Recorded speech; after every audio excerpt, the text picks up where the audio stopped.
কবি দেবব্রত দত্তের কবিতা অভিমানী শ্যাম। শ্যামকে দেখি কালকে রাতে ট্রেনের লাইন ধরে হ্যারিকেন আর টিফিন নিয়ে হাঁটছে ভীষণ জোরে। ওই সময় শ্যামকে দেখে একটু আমি অবাক। প্রশ্ন করি, এই যে শ্যামু, কার ওপরে রাগ? এত রাত্রে ট্রেন ধরতে কোথায় তুমি যাবে? এখন রাত্রি 10টা 27, ট্রেনটা কি আর পাবে?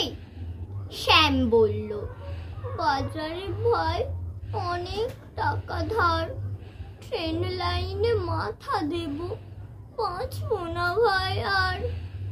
আমি বললাম, সে কি কথা, হ্যারিকেনটা কেন?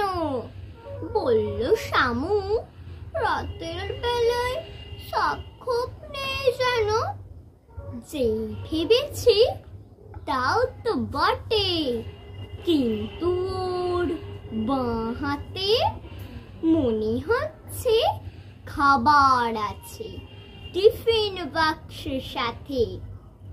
বলল শ্যামু, ট্রেনের যদি বিলম্ব হয় ভাই, এটা ভেবে টিফিন বাক্স সঙ্গে নিলাম তাই।